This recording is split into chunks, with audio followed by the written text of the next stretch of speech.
You're tuned in to Discover a New You, the show designed to help individuals develop their interpersonal skills, physical, emotional, and spiritual well-being, designed to promote a happy, healthy lifestyle.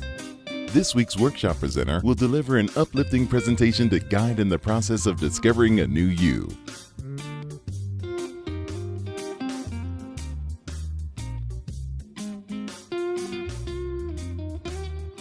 Me today on the radio coming here, 40 million Americans didn't vote in the 2016 presidential election. And I can only suspect, I would love to see the demographics broken down by race. You know, I suspect there's probably a huge proportion of us that did not show up. That did not show up.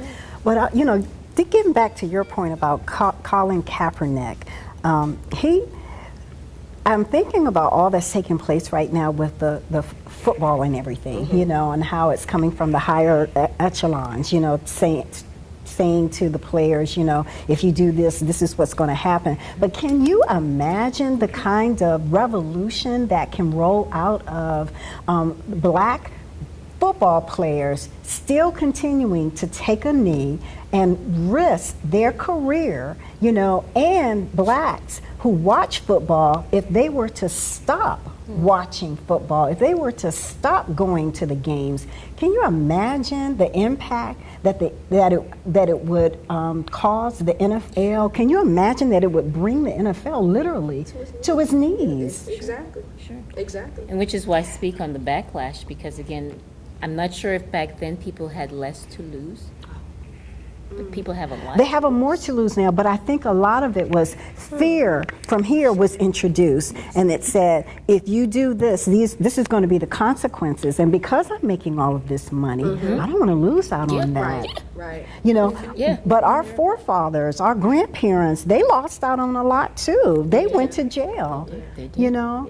So, I mean, I think it ties into advocacy, and advocacy can be found in so many different ways. I mean, I see where we can take stands, but are we willing to take a stand and forfeit our comfort? What do you guys think, you ladies think about the Black Lives Matter movement?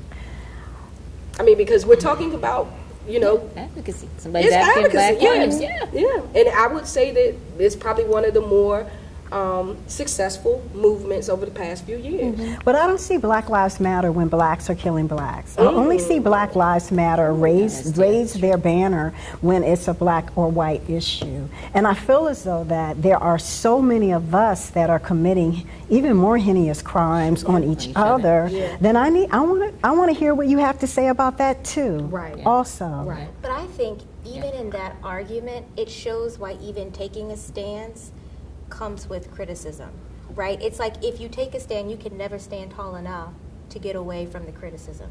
Black Lives Movement, the strength of it is that it sheds a light on the underserved crime that we didn't see, that there wasn't an equal representation of the black and white offenses. Okay. But so they took that charge and said, this is what we're going to highlight, because it's not that uncommon. I was watching the news in Atlanta last night. It's not uncommon to see the crimes against black people against black people. So it doesn't even have to be said. The biases that come with it make it inherent. We assume that that's what happened, unless someone is saying this was an offense from a white person committed against a black person. I think this is what I heard. It's almost as if it's a tactic to take our eyes away from the white versus black violence and look at what they're doing to each other. Well, which has been We some of the always argument. undermine the stances that we take. Which has been some of the argument. The white lives matter too. Yeah. Blue lives matter. Everybody's lives All matter. lives matter. Everybody. Right? And they do, Exactly, right? right? But it's just a movement to try to call attention to something that's underserved. Yeah. Similar to when an African American or a minority goes missing, a child. The Amber Alerts were slower. A Caucasian child, it's all over the place. You're getting text messages, where is Amber, where is Amber? You know, so it's just acknowledging the fact that it's not as represented. But I think that's a part of the problem, is that when blacks or minorities take a stand, you have to be prepared for the criticism on that side, and then from your own. What are you doing in the community? You don't live here anymore. there's backlash. Sure. That's a challenge. Wow. And it starts somewhere, right? It And should. it has to start somewhere because we can't do it globally. It has to start with, okay, I'm going to focus on this particular. Yeah. Right. And it seems like, we've taken so many steps, ahead, but only to take steps back, wow.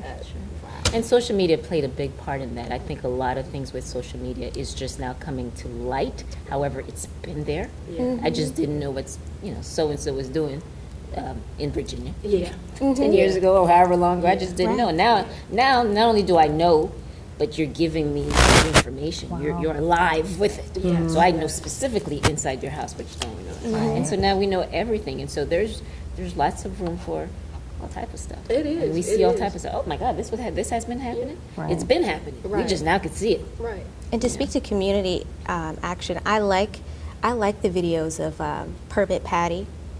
And Permit Patty, the lady who called, yes. the Barbecue police Betty. on the little girl, people calling on the little boy who's working, trying to mow the lawn. I think those are also situations in which it's underserved. We wouldn't normally be seeing that. Right. But it shows us what's happening in our communities and our neighborhoods, which true. kids of color are being discriminated against. Yeah. That's true. For trying to do the right thing and being the hardworking people, but again, you get that undermining effect. But let me call the police because you don't have a permit to sell this little girl. Things like that. Yeah. I mean, and it's very real. We do live in, our communities are often very over-policed, we could go on and on about that. But what I wanted to talk about next was just some ways that we can advocate. Because, if you think about it, just the very broad national issues, we'll always be overwhelmed. We'll always say, what can I do that will make a difference? And I think it starts in our own neighborhoods, in our own communities. If we're all taking ownership of our own communities, then we'll see that change. We'll see that empowerment in our communities. It has to start somewhere. Has to. So it's 3 P's of advocacy. Those 3 P's are participate, petition, and protest if necessary. Okay? So what does it mean to participate? It's when you're just showing up. Simple participation, just voting, just going to the polls and voting. Visiting your elected officials, attending hearings, agency hearings. If there's a hearing on, an increase in public utility rates, I should be there because that's going to probably impact my community most. Because we're going to probably pay the highest rates over in our vulnerable communities.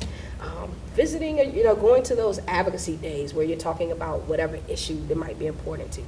I like using children a lot. If you take a bunch of cute 2- and 3-year-olds from daycare centers to go visit their elected officials with their parents, they're probably going to get the attention of their elected officials, because everybody wants to have a cute baby in the picture. Showing up at public forums, educational materials, writing grants, and even bidding on federal contracts. Because if we're actually going into the communities, doing the work and getting the money to do the work, then of course, hopefully, we'll have the best interests of our communities at heart versus others coming in and doing whatever it is they're able to get funding to do. How do you petition? Anybody want to take any guess how do you petition? I've done some online ones where it was simple. Nowadays, you can click. That's the last time I petitioned. That's what I remember. Okay. Well, you can also just send letters, emails to your elected officials, call. Working for an elected official, I hate those days, but it's so powerful when you might have a huge voting block just call back to back to back, and you have to take those calls. You get the message when you're writing down Miss Lula, and she says no, vote no against Initiative 77, or whatever that initiative may be. So those are pretty powerful things that we have at our disposal that we can do. It's not expensive. It's not a lot of hard work. You can also, again, you can draft legislation, which we talked about earlier, and you can offer legislative proposals, and testifying, just going down and just showing up and submitting a written letter, or even just going down and in person testifying at these hearings. Those are powerful tactics that we have at our reach. In protests, we like to say, Sometimes you do have to protest, and sometimes you have to do it in a way that is not as peaceful. But we like to encourage folks to be as peaceful as possible. Right. A few years ago, our mayor of Washington, D.C., and some of the city council members, they went down to Capitol Hill, and they protested on the laws of Congress, and they were all arrested. And we were protesting the right because we don't have statehood. Right. We want to become a state. We want the same things that each state has. We want those rights. And they were arrested, but they knew that they were only going to receive a $50 ticket citation. So they clearly went in with the disrupting, because they did it at the end of the day when traffic, they wanted to disrupt the normal flow of things. But the mayor also wanted to ensure that he was not going to have any type of criminal record or have to serve any real time. So they went, paid the ticket, and they left. So, it's value and peaceful protest as well. And again, I think we most recently saw it with the Black Lives Matters incidents, where we saw all over Baltimore, all over the place, there was, peaceful protests in some places. In some places not so peaceful, but. And with the school shootings and the guns, a lot of the guns laws and stuff like that. Yeah, with the youth, that was the kids in Florida. Right, yeah. right. And When they came had up the, here. what was it, in January, they Yeah, came, it was to DC. they came to DC, and they had the huge forum or peaceful sure did. protest on the Capitol. So again, the 3 P's of advocacy, which are so important: participate, petition, and protest if necessary. So again, I'm going to pose the question: who around the table considers themselves to be an advocate? I am. Yeah. All of us. Yeah, we all are. Yeah. All of us. So I'm just gonna close out with let's talk about some issues in your respective communities. Is there anything that you all feel that you can be a part of to help institute some change in your own communities? Any specific issues? There might be hot topic. Hot topic items. Let's talk about your clients. You have clients. You do mental health advocacy. I mean, with me, a lot of it is ensuring that people have insurance. Because that's hard. For a lot of people not having insurance, and of course, when they don't have insurance, it's hard to take care of yourself, and it doesn't, because you don't have the funds to take care of yourself. And so that becomes the brainstorming with my clients, and or with the clients that call me. Do I take insurance? So I say, yes, I do. Do you have insurance? Or if no, they don't have insurance, then we brainstorm as to how can you still get this service. And so I do not let that become a barrier. So so that is something, I do pro bono work, I do sliding scale. Sometimes, I have to do workshops. If you can't do this consistently, every so often I do workshops, here come in. Because that's important for people to have access to this service, and this is a way that I could do that for my community. Because the community that I serve is a community I've been in for the last, at this point, since '88, since my parents moved here. So this is my community, and I want to make sure people receive the services. So that's how I could do that, as well as I'm sure, legally there's just so many things. Insurance is just, I have issues with medical insurance, health insurance, because people are paying a lot of money for health insurance. Yeah, they are. And not really getting a lot of things back for it. Right. Yeah. So that would be some of the things I would want to advocate for. I would say in my area, Norfolk, Virginia, there's been a recent push to close down quite a bit of public housing areas, and in those housing areas there are places that also take care of children, YMCAs, literally. Don't touch that dial. We'll be right back with more Discover a New You.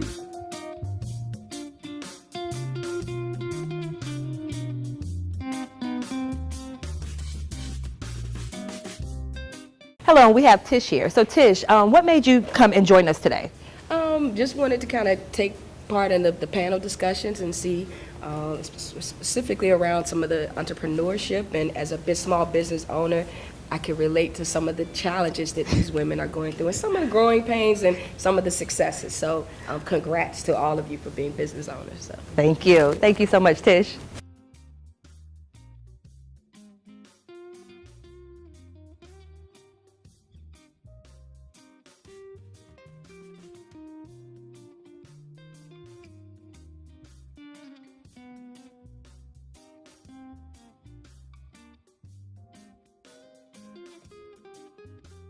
down communities. And I think one of the things I'll take away is figuring out where are those families going, and what maybe some of those needs are, and how I could contribute to that.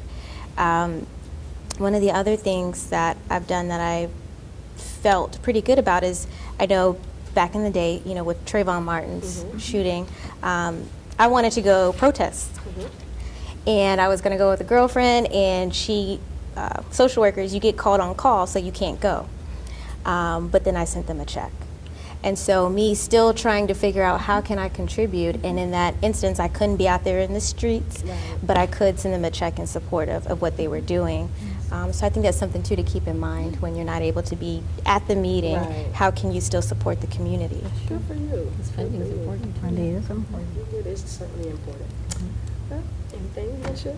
Well, in my community, I'm a part of a condo. So we have, of course, a condo association who takes our voice and, you know, takes it higher to foster change in the community. And the one thing that I have noticed, and I was not personally involved in it, but it was as a result of the community coming together and, you know, letting their voice be heard.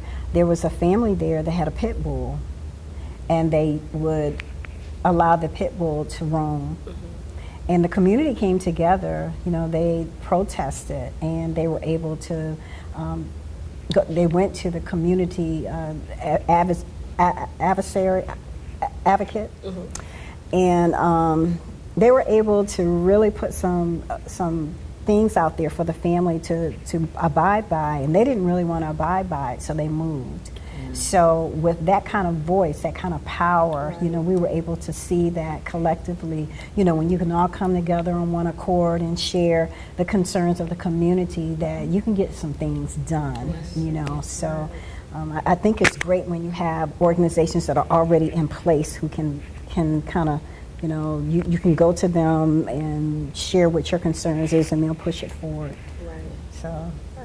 Well, ladies, I thank you for your time and joining us. And always remember, you know, be the change that you want to see, and everyone can advocate. So don't be afraid, don't shy away from it. And you know, as I've heard around the table, there are many ways that you can get involved, and just get involved and show up again, because decisions are always made by those who show up.